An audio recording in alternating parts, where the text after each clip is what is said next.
Apa sih intelijen itu? Apa sih gunanya intelijen itu? Intelijen bukan hanya spy atau mata-mata, tetapi dalam bahasa akademinya, intelijen adalah first line of defense atau garda pertahanan terdepan. Kalau diumpamakan kita punya rumah di dekat belantara, maka sudah sewajarnya atau seharusnya kita punya anjing penjaga di barisan terluar. Anjing tersebut mungkin spesifikasinya adalah sangar, pandai mengendus, tajam indera pengintaiannya, dan cerdik. Urusan beginian, jangan kasih anjing pudel atau kucing anggora, jebol gatra pertahanan nasional. Ipolek sosbud hankamnya atau sendi bernegaranya bisa bubar. Ideologi, politik, ekonomi, sosial, budaya, pertahanan, dan keamanan atau gatra bernegaranya bubar semuanya. Infiltrasi asing masuk dari berbagai lini. Kalau dunia intelijen tidak paham kefungsian intelijen. Kita beri ilustrasi tentang cara kerja intelijen dalam operasinya. Misalnya ISIS. ISIS adalah produk intelijen. ISIS adalah Hornet Nest-nya Israel, Amerika, dan Inggris. Apalagi itu Hornet Nest? Hornet itu lebah yang warnanya kuning hitam dan sangat ganas.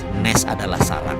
Apa itu? Kita terangkan sedikit. Zaman Pak Harto adalah salah satu zaman di mana intelijen banyak melakukan operasi untuk keamanan negara. Misalnya dulu ada geng anak liar atau gali ya, dan premanisme merajalela. Maka dilakukan operasi Petrus, penembakan misterius, dan berbagai cara kejam dalam tanda petik. Sebagaimana saat ini Duterte melakukannya di Filipina, mengeksekusi mati lebih dari 20.000 bandar narkoba. Zamannya Pak Harto malah nggak sampai segitu. Duterte pernah mengatakan dia belajarnya dari brother country-nya Filipina, yaitu Indonesia zaman Pak Harto. Kita ingat ketika waktu itu di zaman Orba, Petrus, dan berbagai cara membersihkan preman dan penjahat. Tapi demi Hornet Nest, tidak semua dihabisi. Ada satu kelompok disisakan. Kelompok ini dibiarkan, bahkan dipelihara kesannya. Sebenarnya bukan dipelihara, tapi tujuannya untuk menjebak, yaitu Hornet Nest tadi. Para preman dan penjahat tadi jadi merapat ke kelompok tadi. Itulah Hornet Nest. Jadi kemunculan orang-orang preman tadi ke permukaan, gabung dalam kelompok yang tersisa satu ini,